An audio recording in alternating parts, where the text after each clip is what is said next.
Olá, estudantes da segunda série. Vamos, nesse encontro de hoje, falar sobre uma temática muito interessante dentro do nivelamento em geografia. A temática refere-se a desenvolvimento sustentável. Assunto falado entre as maiores e melhores aulas dentro do cenário escolar, mas também das grandes discussões mundiais. Para que isso seja atingido, obviamente, temos alguns objetivos, que é literalmente destacar o conceito de desenvolvimento sustentável e rever algumas recomendações feitas em termos gerais do que seria algum mecanismo ou uns mecanismos para se atingir esse desenvolvimento sustentável. Dentro dessa perspectiva, você pode estar se perguntando, mas afinal de contas, o que é um desenvolvimento sustentável? Mas, para que serve um desenvolvimento sustentável? Dentro dessa perspectiva, a primeira coisa a destacar, utilizando a imagem, é que temos que pensar em desenvolvimento sustentável no sentido global. Não adianta ficarmos dentro de nossa esfera, ou vulgarmente dizendo, dentro da casinha, para identificar alguns mecanismos em que nós, dentro do nosso ambiente, façamos algumas modificações. Não, temos que ter uma visão global de que o conjunto literalmente faz a diferença. Esse conjunto, obviamente, não nasceu do dia para a noite. Nos últimos 50 anos, várias discussões sobre desenvolvimento sustentável foram tratadas.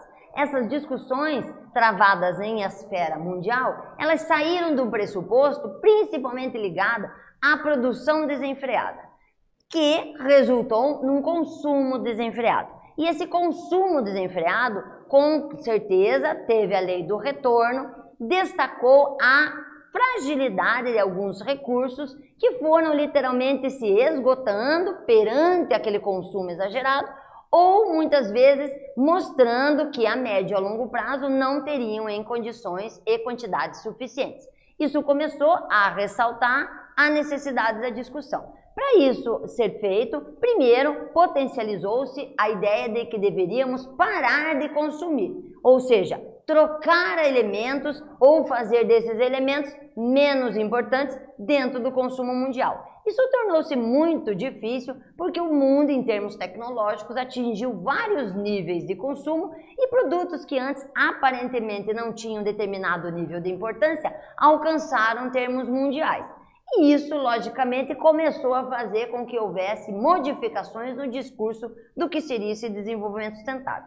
Isso foi embargado principalmente pelas discussões promovidas pela ONU, Assembleia das Nações Unidas, onde, reunindo os países ao qual formata a Assembleia, muitas discussões foram travadas e lógico que muitas empresas, através dos seus países, começaram a desenvolver e mostrar o potencial produtivo que determinado consumo também favorecia. E aí a discussão começou a ter uma nova metodologia em que como cortar, como tirar mão de obra, como diminuir a produção. Então, a partir desse momento, houve a necessidade de uma reformulação estrutural no conceito. Isso foi conseguido graças a várias assembleias, reuniões em termos mundiais, promovidas em vários pontos do planeta, onde a discussão entrou dentro de um viés através dos seus representantes.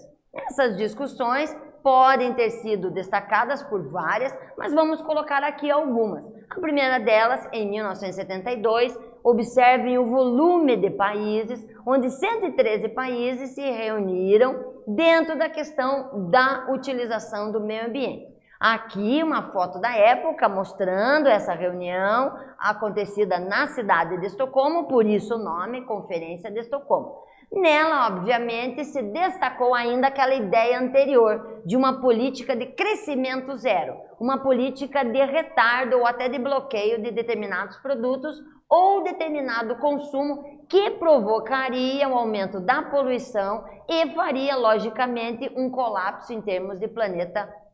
E isso em termos gerais. Isso, obviamente, resultou numa rechação dos países envolvidos. Os países rejeitaram porque, obviamente, vem com aquela metodologia de como parar de produzir, como desenvolver de uma forma sem potencializar o crescimento ou mais, como fechar fábricas e colocar todas essas pessoas de maneira desempregada. Então, a discussão evoluiu nesse sentido. Então, o rejeito também apareceu aqui como um papel de uma nova discussão, fazendo com que, obviamente, surgisse uma nova teoria. Nessa nova teoria, o que se começa a se defender é um crescimento econômico mais independente da questão do custo ambiental, o que muitos também não gostaram, porque, obviamente, temos que olhar custo e benefício. Então, a que custo e qual é o benefício que determinada produção pode provocar em termos mundiais? Começou a se fazer uma superação e uma análise principalmente de itens como fome, miséria, na mesma época, inclusive, que a ONU começou a destacar os Objetivos do Desenvolvimento Sustentável, sendo que o primeiro é erradicação da pobreza e da fome mundial. E isso também fez com que os países solicitassem mais reuniões.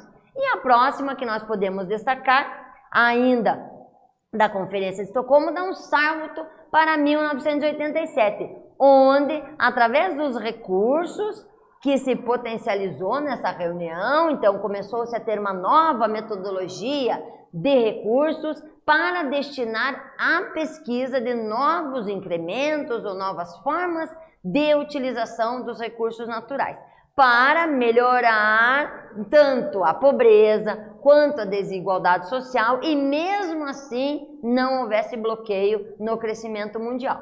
Isso obviamente começou a fazer com que uma nova organização de participação começasse a ser destacada.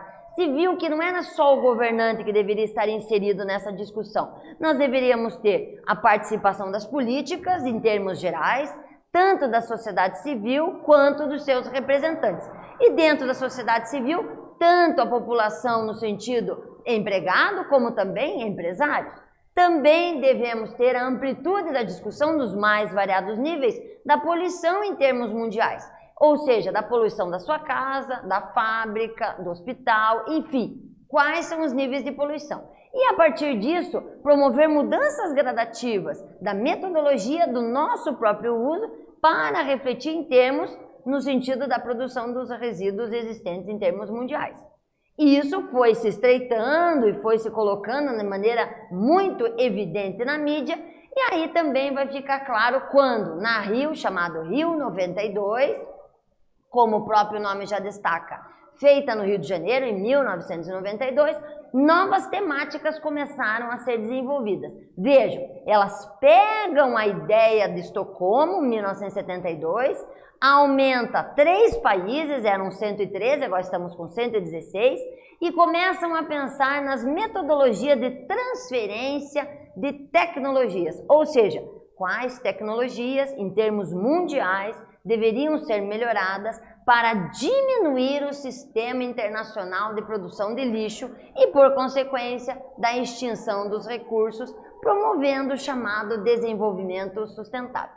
Dentro dessas perspectivas, também surge a Agenda 21. A Agenda 21 sendo, talvez, um dos mecanismos mais solidários e cooperativos até então. Ela acontece no sentido colaborativo de que todas as pessoas de maneira prática e ativa, dentro da sua esfera de atuação, façam e promovam mudanças. Mudanças visíveis no sentido da universalização da educação e do sistema de saneamento, um combate da miséria, uma viabilização de políticas energéticas, que temos que ver novas formas de energia limpas e renováveis, uso sustentável de recurso natural, como já dito nesse encontro, a partir de mecanismos em que você entenda como se usa, para que se destina e a necessidade de saber usar.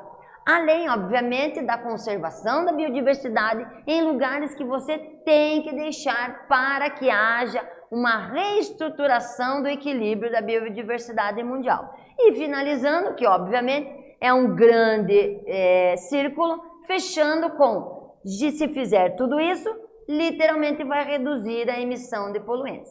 Isso tudo, obviamente, faz com que a gente agora reflita em uma atividade, que é esta aqui. Analise esta imagem e identifique os princípios de desenvolvimento sustentável que aqui apresentam. E tentem pensar nesta ligação. Como é que desenvolvimento social, preservação e conservação do ambiente e desenvolvimento econômico podem se unir para chegar a um desenvolvimento sustentável. Volto já já.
Então, a análise sugere que você literalmente mostra a importância do papel social das pessoas, que não é só você pensar no desenvolvimento social em termos de sociedade, mas inserir essa sociedade na preservação e conservação do ambiente, tirando desse aspecto só o papel ativo de uma política pública. Ou seja, todos nós devemos estar conscientes de que temos que ter uma justiça social, um desenvolvimento equilibrado, sustentável, para que, incluindo todos, veja, inclusão social, você consiga atingir uma melhoria social, uma preservação e conservação ambiental, atingindo o desenvolvimento econômico. Então, tudo está interligado e não tentando diminuir, potencializando esse crescimento. mas um crescimento organizado, orquestrado e pensado sempre no custo e no benefício.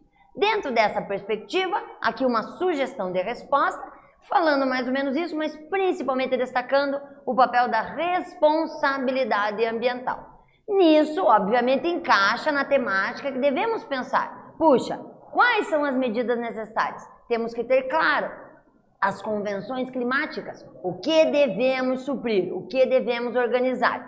Também a diversidade biológica, onde conservar, onde cuidar, de que maneira. Além de, obviamente, temos recursos potencializados por novas metodologias, principalmente no que diz respeito à tecnologia. Uma das mais vantajosas, sequestro de carbono, onde você tem literalmente a visualização da retirada do gás carbônico da atmosfera, através do potencial utilização de filtros, reflorestamento e outras metodologias que podem ajudar e muito nesse equilíbrio local de um determinado ponto. Outras temáticas ou outras conferências falando sobre o tema avançaram um pouquinho mais e deram mais margem à discussão. A Rio+10 foi uma delas, que é realizada em Joanesburgo, apesar do nome, ela travou basicamente dos resultados da Rio92. Então eles se reuniram para avaliar o que os países efetivamente tinham realizado nesse interim da Rio92. Percebeu-se pouco avanço em alguns países, mas logicamente teve que se fazer esse feedback no sentido do retorno do que se estava se executando em cada país. Depois, a Rio+20, acontecida agora no Rio de Janeiro, destaca agora a participação muito maior dos países. Lembre-se que foi destacado 116, agora nós vamos ter 188 países, e sim, aqui com uma situação muito marcada pelo esforço no sentido de promover, porque literalmente se verificou que quando há uma participação integrada de todas as esferas da sociedade, você consegue atingir com muito mais êxito o chamado desenvolvimento sustentável. Agora, para a gente fechar, mais uma atividadezinha. Diante dos assuntos trabalhados neste encontro, qual é o maior desafio para se atingir o desenvolvimento sustentável? Pense que eu volto rapidinho.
Eu quero ver, então, o que vocês propuseram. Existem várias situações que podem ser proveitosas e colocadas aqui. Mas, obviamente, uma sociedade de consumo mais consciente, uma organização e mudanças na nossa metodologia de vida, dentro da perspectiva de uma melhor utilização dos recursos naturais, um melhor estudo sobre esses recursos naturais e, obviamente, analisar a real necessidade das demandas em nossa sociedade.